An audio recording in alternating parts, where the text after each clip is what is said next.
Hi guys, come up to camp today. I want to talk to you about sleeping in the woods, different ways you can sleep, different methods. So when you come out and do an overnighter or spend a weekend or go on a camping trip, I want to show you different ways, different forms of sleeping. So one of the methods of sleeping is hammock, which is one of my favourites. So find two appropriate trees, appropriate spacing, tie the hammock up between two trees, and you've got yourself a sleep system. So obviously tie between two trees, and then you've made yourself a bed, gets you off the ground, and it's comfortable and also doubles up as a seat. So that's one way of sleeping out in the woods. So very practical, very versatile, and obviously bring bedding up, you'd lay your bedding in, or you can insulate it if it's cold.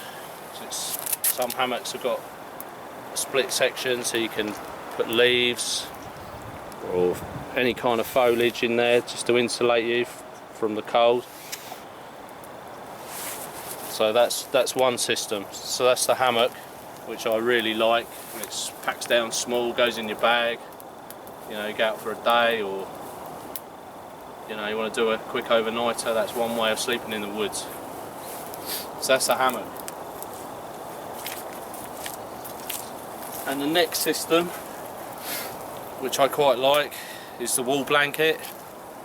So just a standard 100% wool blanket, which I really like. I got this from a charity shop. Didn't cost me nothing, but brilliant piece of kit. What I'll do, I'll lay this down on the ground, so you'll be ground dwelling now.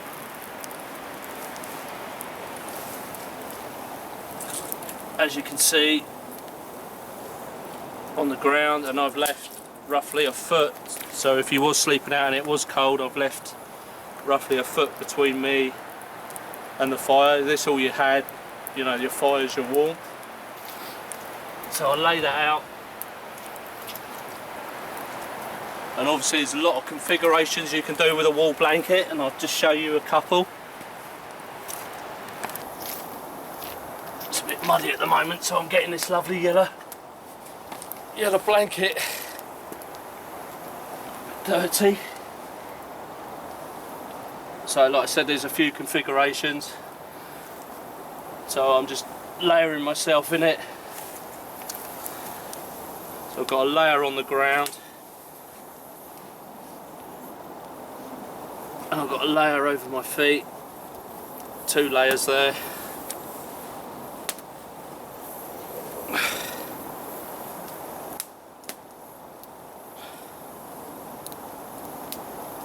And obviously you'd find something in the woods, or a bit of foliage if you like, a pillow or your jacket. And you want that distance between you and the fire. And the beauty of wool, it's a good insulator even when it's damp. It's on the damp ground now, and I'm not feeling the damp underneath me. So that's another system. Obviously there's more configurations to do with the wool blanket on the floor. So I just showed you one. Then sometimes what I'll do is I'll bring my air bed. So I lay the wool blanket on the floor for insulation. Put the air bed down over the wool blanket, and then just fold the blanket over me.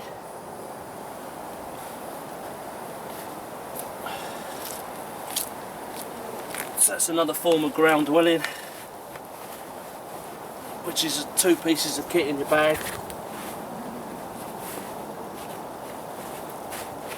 And that's a comfy night's sleep with the air bed. And obviously you position it to the warmth of the fire. So that's another way of doubling that up with the air mattress. I'll put that away.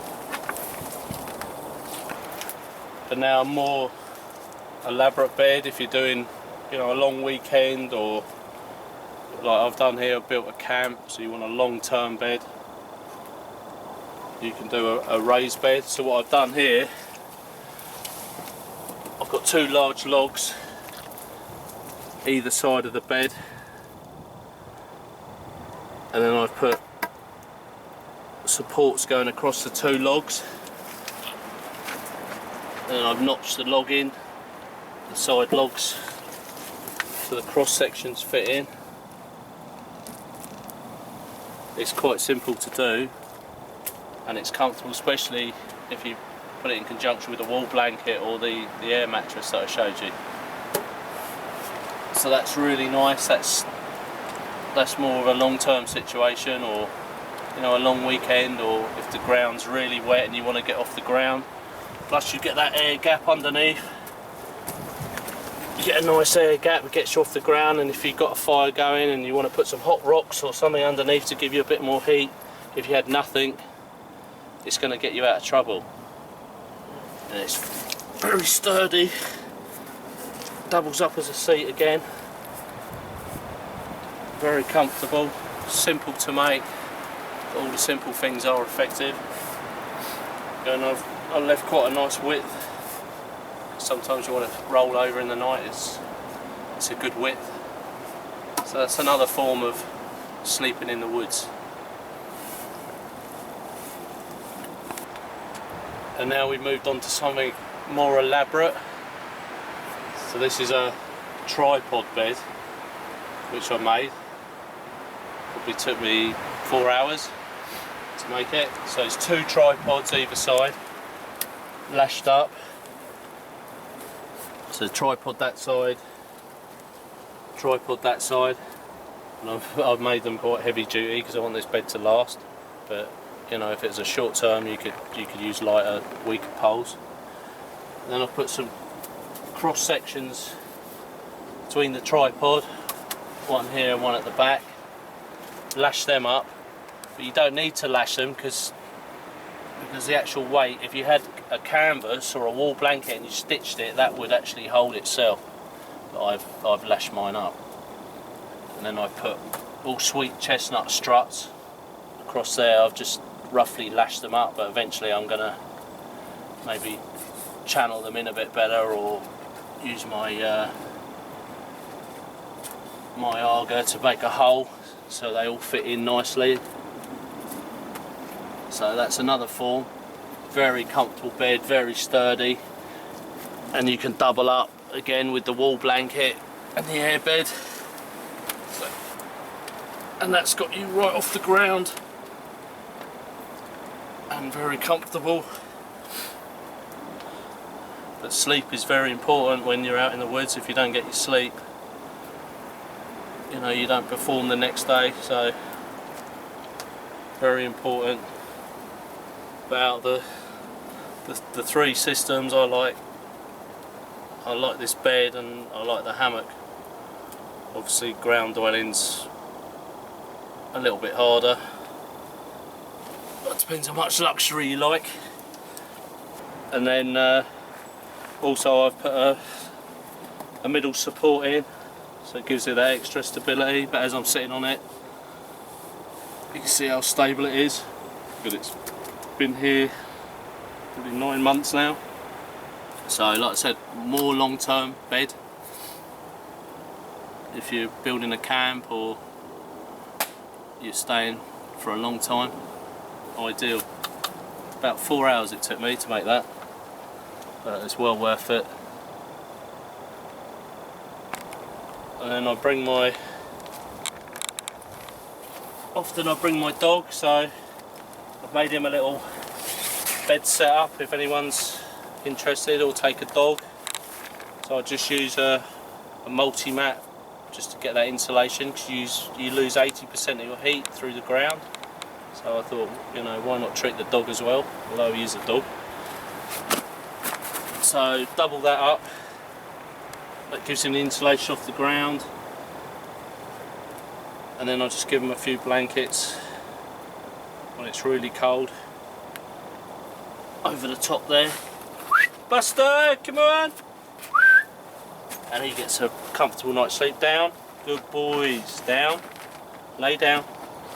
And then when it's really cold, I give him a nice blanket over the top, just to keep that wind off him. And that's Buster's sleep system. If he's comfortable, then I'm comfortable. Hey boy, like that? And he can go down to some low temperatures with that, with his coat and the layers on the ground and the layers on top of him, so he's a happy boy. So that's covered the sleeping arrangements. That's covered all the sleeping arrangements. Obviously you've got to choose one that you like or fits for what you're actually doing, but it's you know, they're ideal. But obviously, like the hammock I really like. It's so portable, you know, you go out for a day or just for a cup of tea up the woods like I am today. It's ideal. Now I'm gonna, while I'm talking to you, I'm getting a bit thirsty, so I'm gonna get my tripod out.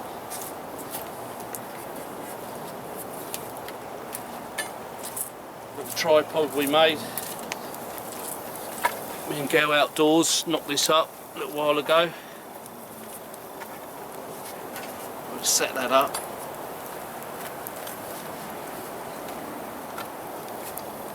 Same again, all natural materials, all harvested from the woods.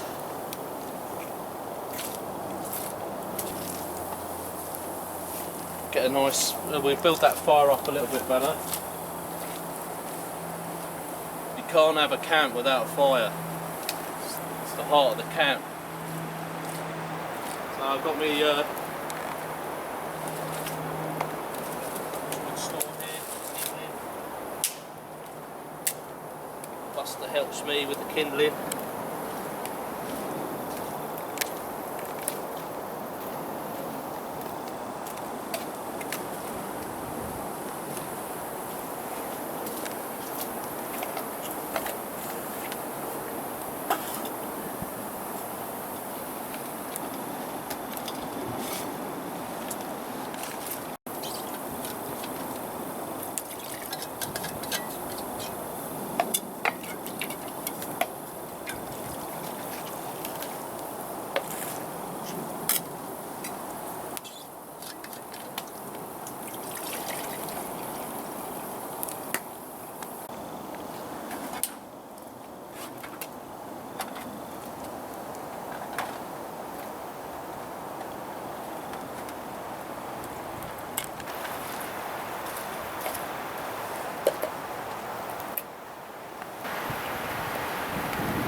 Can have a little chat.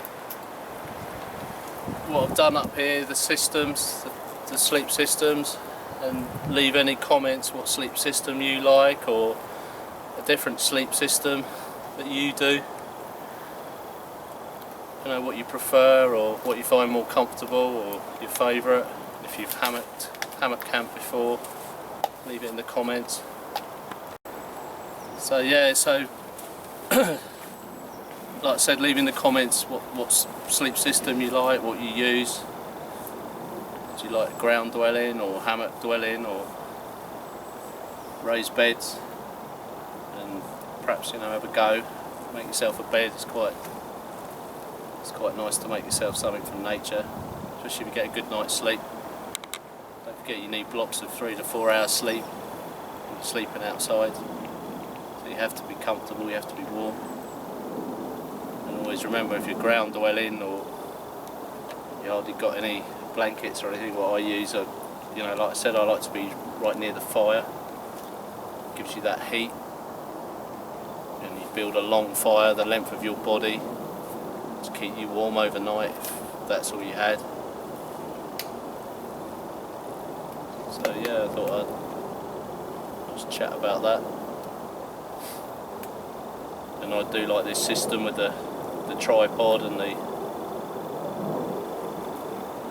Pathfinder pot. You know, I've come up today for a few hours. How nice is that? Come out for a brew with my dog. Enjoying the outside. It's a lovely day. As you can see, it's been raining, so it's a bit damp in here, but still very nice.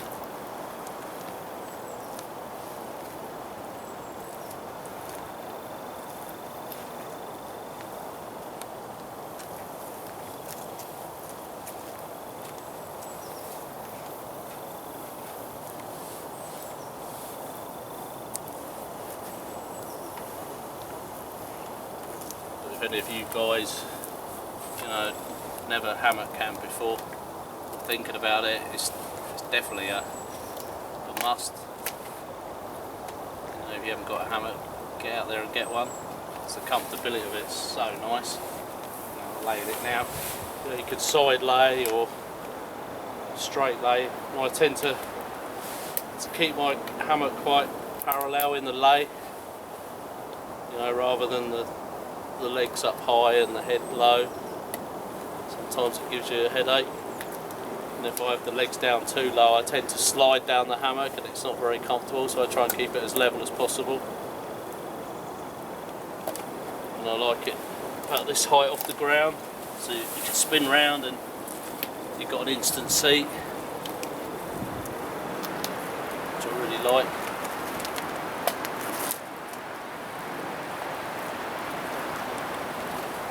And it also doubles up as a nice swing.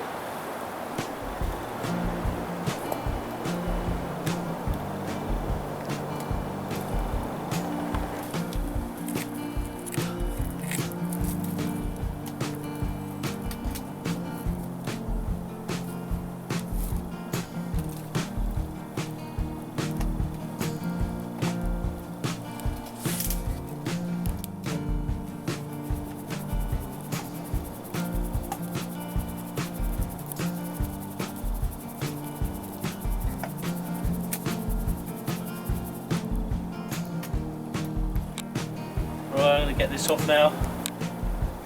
One thing I do need is a decent pair of leather gloves, but my wife gave me this for the camp, so I can't really part with it. Essential piece of kit when you're dealing with hot gear. But I do like these Pathfinder pots.